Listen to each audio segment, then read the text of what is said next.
बच्चों, मैं टोटो गैंग की तरफ से आपके मेंटर और आज हम पढ़ने वाले हैं क्लास 9 की पुस्तक क्षितिज से दो बैलों की कथा।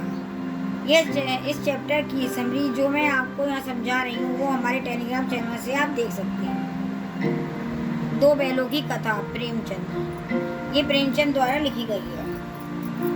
क्षितिज पुस्तक के गद्य खंड में पहला चैप्टर है दो बैलों की कथा, जो प्रेमचंद द्वारा लिखा गया है। ये बहुत ही प्रसिद्ध कवि हैं। इन्होंने बहुत सी कहानियाँ लिखी हैं, जिसमें यह भी एक कहानी है जिसमें दो बैल हैं जिनके नाम है हीरा और मोती।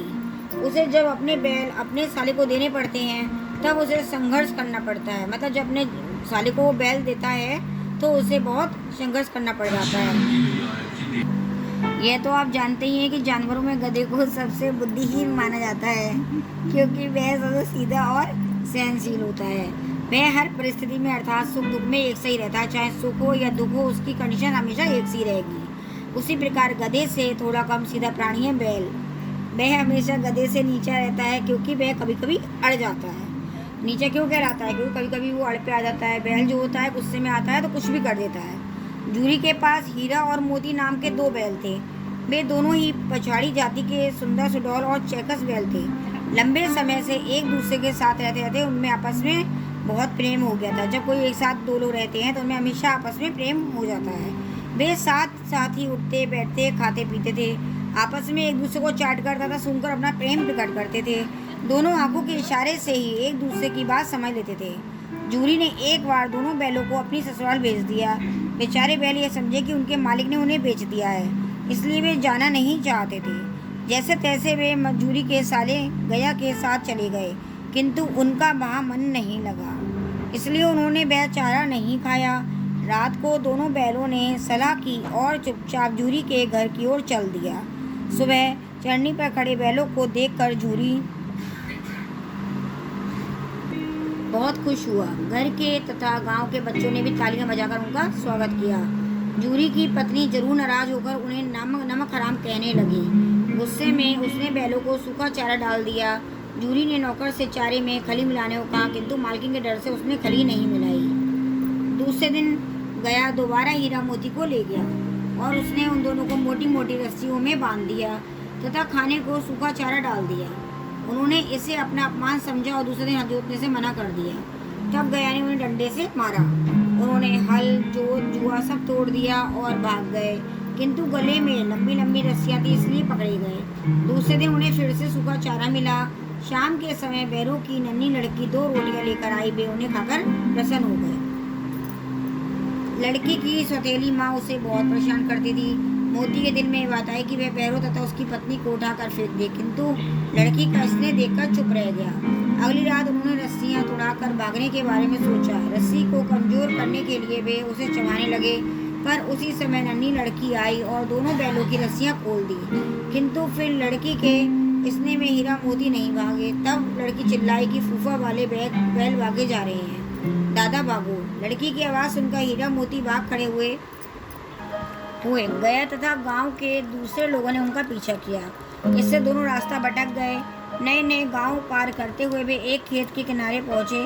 खेत में मटर की फसल खड़ी थी। दोनों ने खूब मटर खाई, मस्ती में उछल कूद करने लगे। तभी अचानक एक सांड आ गया।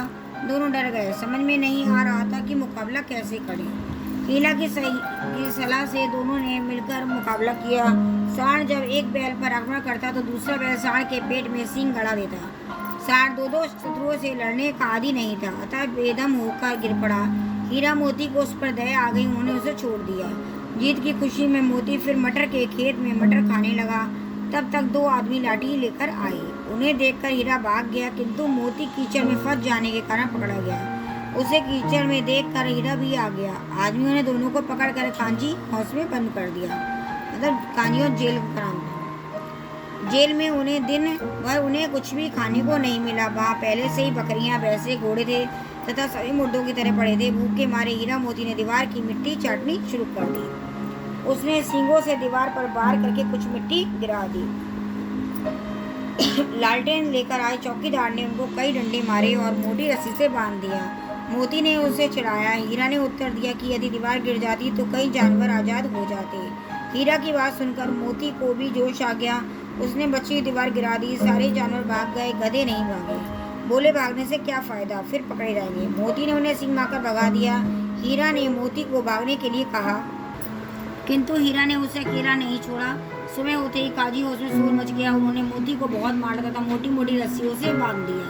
हीरा मोती को काजी हाउस में बंद हुए 1 सप्ताह हो गया था। वे भूखे रहे और पानी भी नहीं मिला।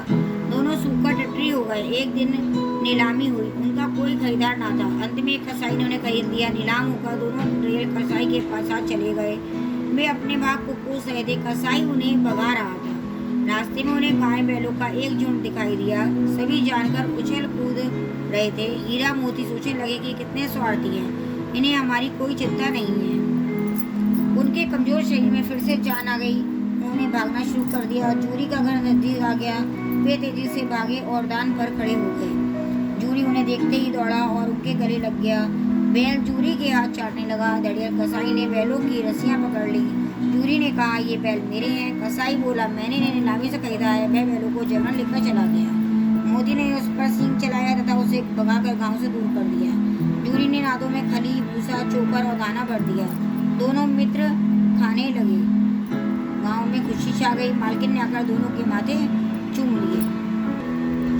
यहाँ पर बच्चों, कवि जेल में एकाकी और उदास है। कोकिल से अपने दुख का दो बैलों की कथा के माध्यम से प्रेमचंद ने कृषक समाज और पशुओं के भावात्मक संबंध का वर्णन किया है। इस कहानी में उन्होंने यह बताया है कि स्वतंत्रता सहज ही नहीं मिलती, उसके लिए हमें बहुत मेहनत करनी पड़ती है। इस तरीके से रोज रूप से कहानी आज़ादी के आंदोलन की भावना से जुड़ी है। इसके साथ ही इस कहानी प्रेमचंद ने प्रजा और हुकूक देश की कथा परंपरा का उपयोग और विकास किया है। धन्यवाद बच्चों। अगर हमारा आपको वीडियो पसंद आए तो हमारे चैनल को लाइक, कमेंट और शेयर करें और हमारे चैनल को सब्सक्राइब करें।